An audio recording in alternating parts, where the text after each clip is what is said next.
Welcome to my channel, Simply Speak English. Hello, friend. Today in this video, I'm going to tell you about my experiences at school and how I learned English.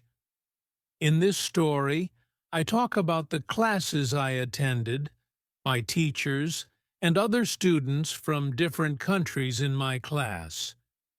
I also discuss my challenges and successes in learning English and share the advice I received from my teachers.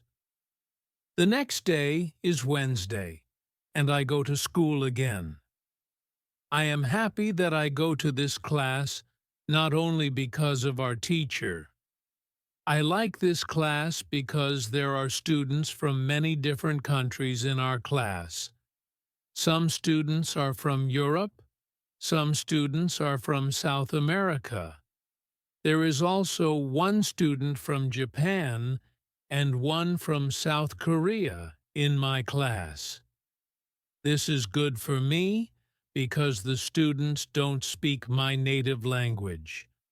When I speak to them, I have to use only English.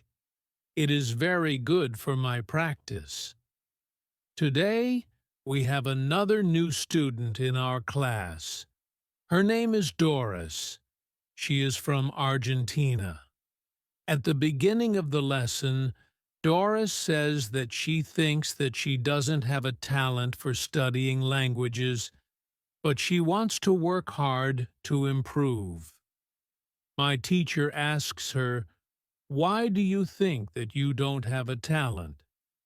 She answers, "I think that I don't have a talent because my sister learns English very fast, but for me it is difficult." Then our teacher asks everybody in the class, "Do you think that you have a talent for learning languages?" Please put your hand up if you believe that you have a talent. I look around the class and nobody puts their hands up. My teacher smiles. Then she says, "Now I want to tell you something. Many people think that you need to have a talent if you really want to learn a new language. I agree. Yes, you need to have a talent if you want to learn a new language. But I also believe that you already have a talent for learning languages. Why do you have a talent? You have a talent because you have already learned one language, which is your native language. You were successful at learning your native language, and you speak that language fluently. All people who are able to learn their native language have a talent for learning languages. Why do many students believe that they are not talented? The reason is this. There are people who are super talented. Yes, it is true. These super talented people remember new words very fast and for a longer time. Maybe you know these people. Maybe it is somebody at your work or in your family. There are not many of these people, but they exist. I believe that this might be Doris's sister as well. Learning a new language is fun for these people, and they can do it easily. Doris says that it is true that her sister is really better than everybody else. Our teacher continues, "It is true that these super talented people exist. It is a fact, and we cannot do anything about it. Yet it is not a problem. The problem is that we compare ourselves to these people, and if we don't learn as fast as they do, we think that we are not talented. I want to ask you for one thing. Please do not compare yourself to these super talented people. Yes, they are lucky, and they have an advantage. But you might be lucky too, and you are super talented at other things.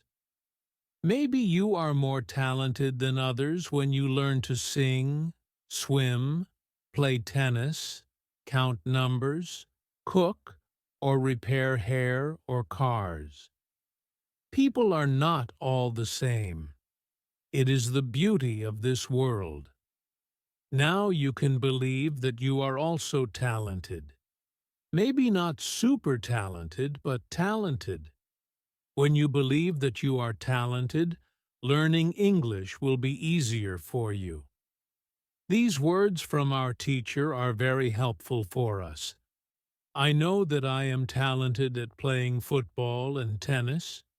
Now I know that I am also talented at learning English. It is great.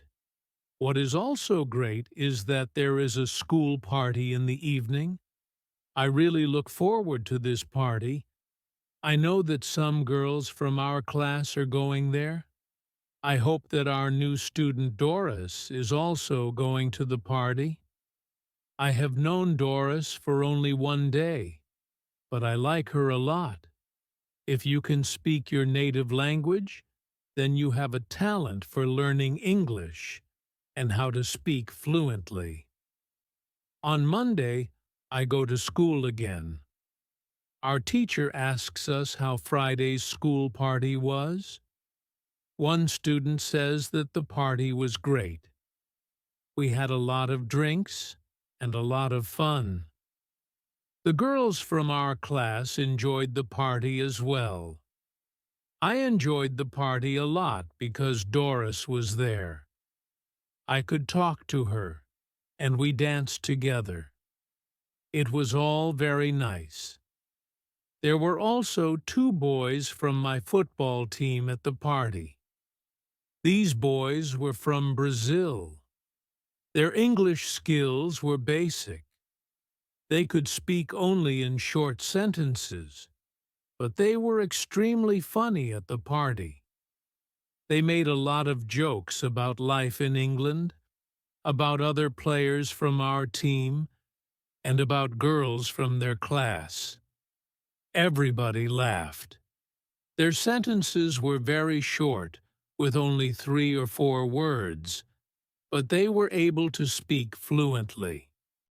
When we speak about the party, I tell my teacher, it was really interesting to see that somebody who doesn't know many words can already speak fluently. I know some students who are at a much higher level and have a hard time speaking. My teacher says, "This is really interesting. I can tell you that the 2 boys from your football team showed you what all students should do. The boys used what they knew. They cared only about what was really important, which was communication."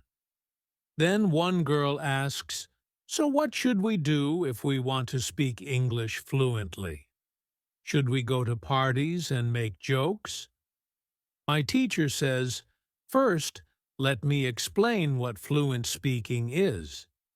Many students think that fluent speaking is fast speaking with a lot of words and perfect grammar.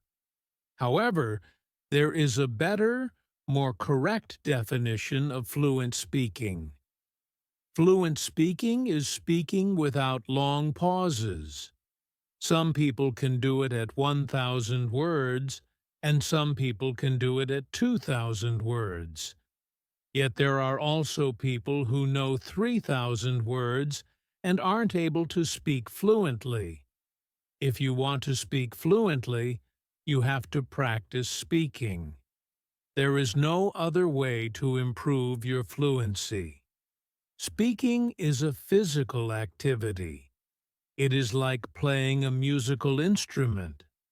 If you want to play the violin, you need to train the connection between your brain and the muscles in your fingers. When you want to speak well, you need to train the connection between your brain and the muscles in your mouth. If the connection between your brain and your mouth is not regularly trained, you can't speak fluently no matter how many words you know.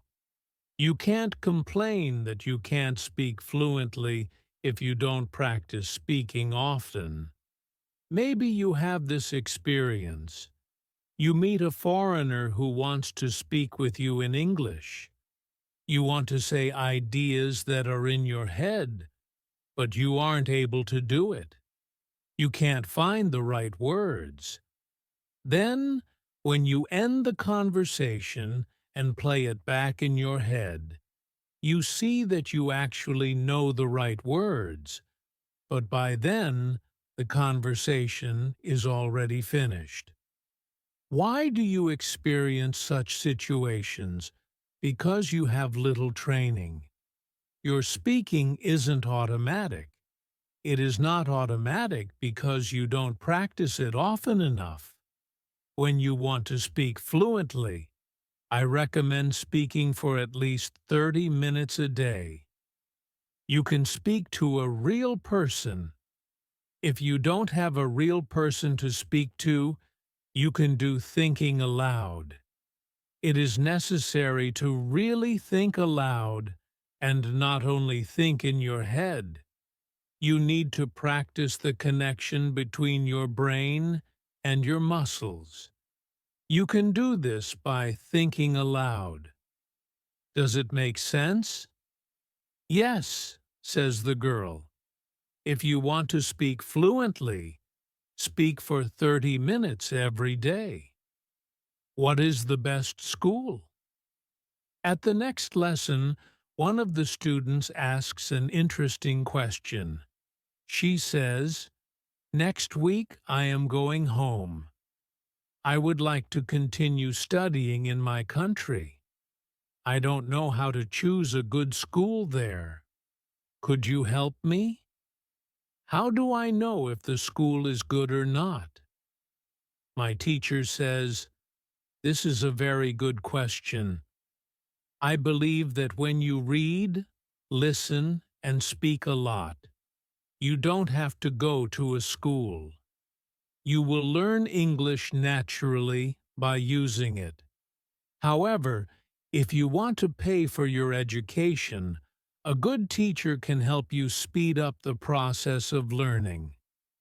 If you want to know if your school is good, before the first lesson of the course, go to www.testlanguages.com. There, you can find how many words you know. After 5 lessons at the new school, do the test again, and you can see how many new words you learned. If you are happy with your progress, you can continue paying for your lessons.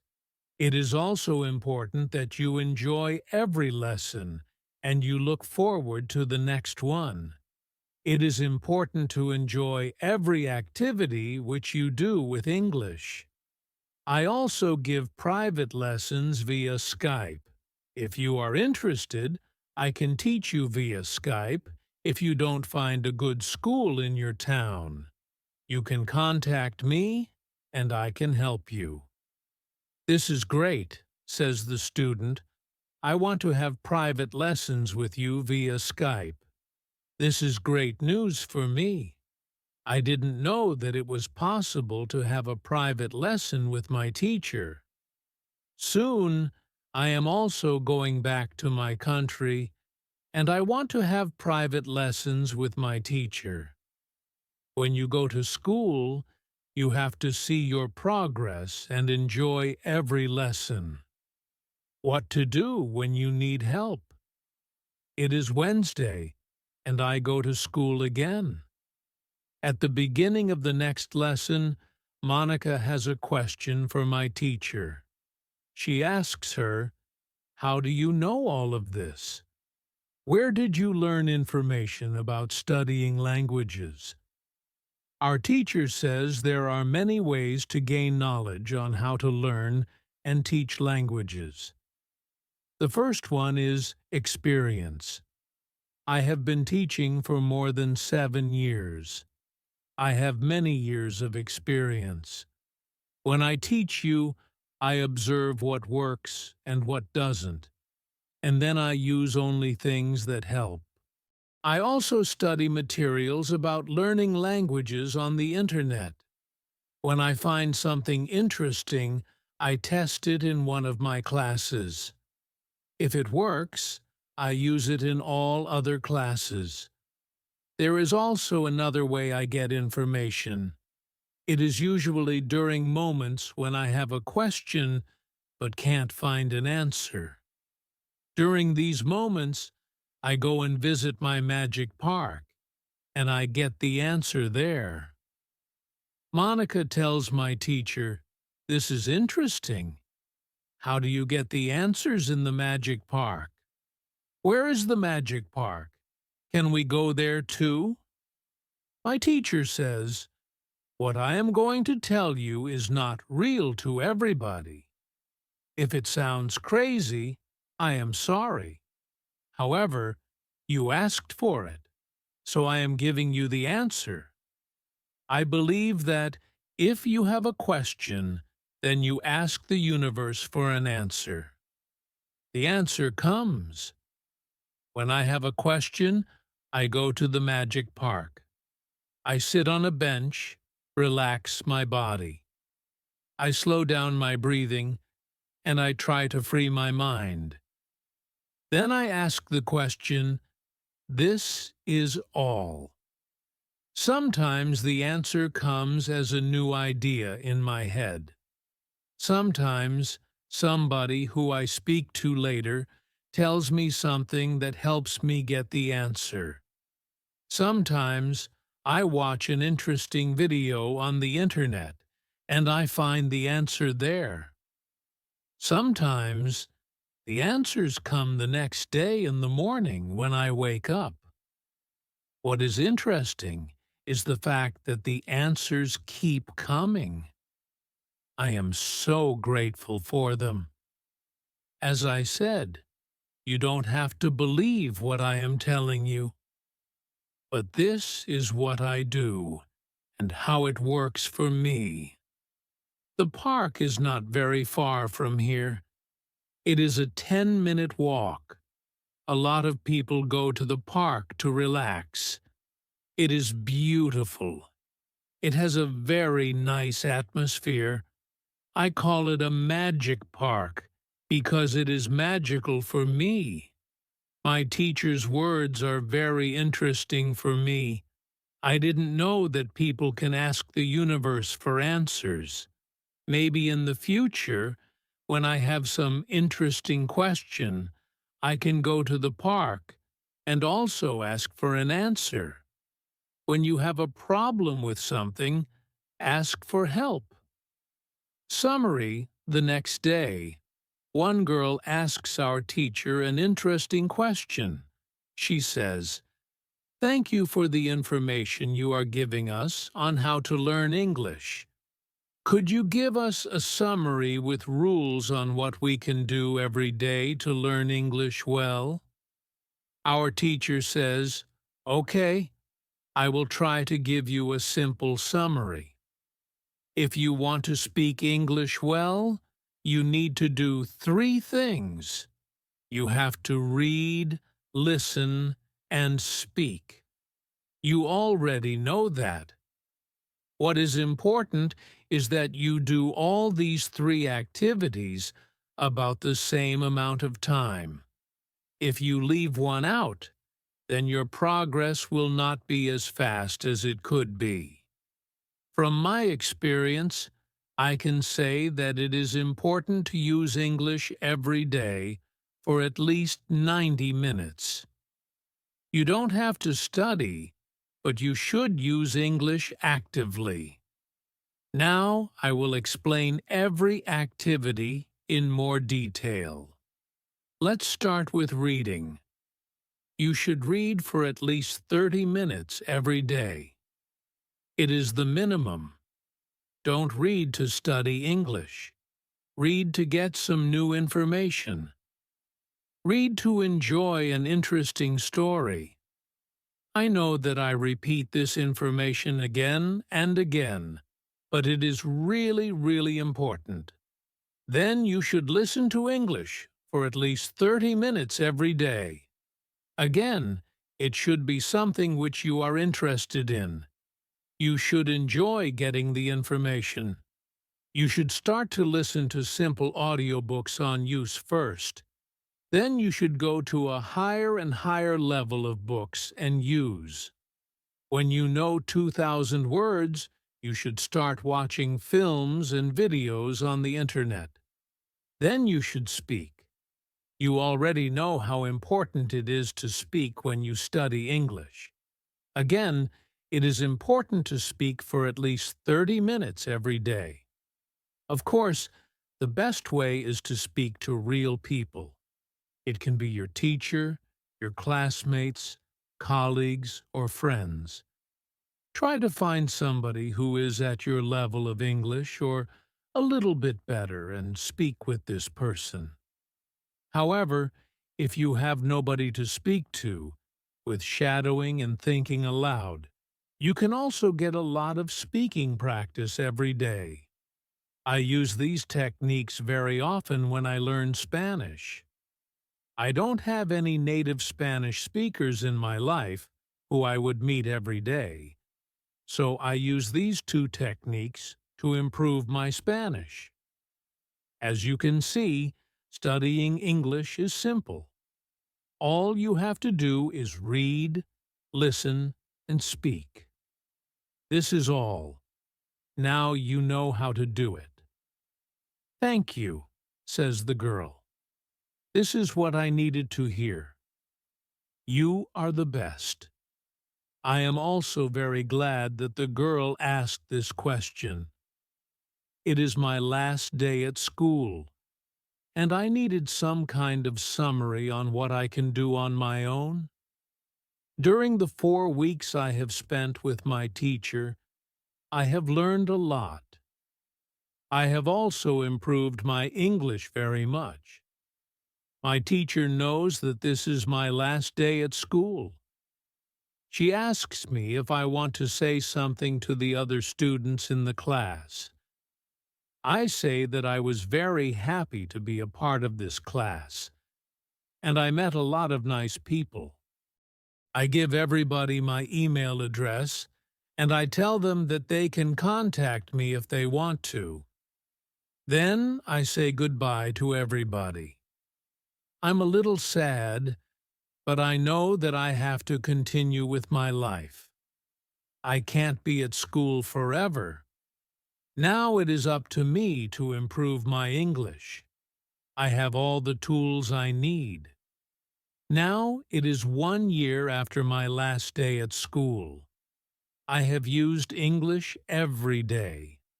I use the techniques from my teacher. Now I know 4,000 words in English. It is great. I also have a new job. I start to teach English. I teach beginners. They know only 500 words. It is good for me because I know that I need a lot of practice as a teacher before I can teach at higher levels. I have one great advantage in my new job. I had a great teacher in London. I learned a lot from her. Now I am trying to give all I learned from my teacher to my students. I want them to be successful as well. When you want to learn English, read, listen, and speak. Do each activity for 30 minutes every day. If you like this story, then subscribe my channel for more interesting story. Thanks for watching our full video.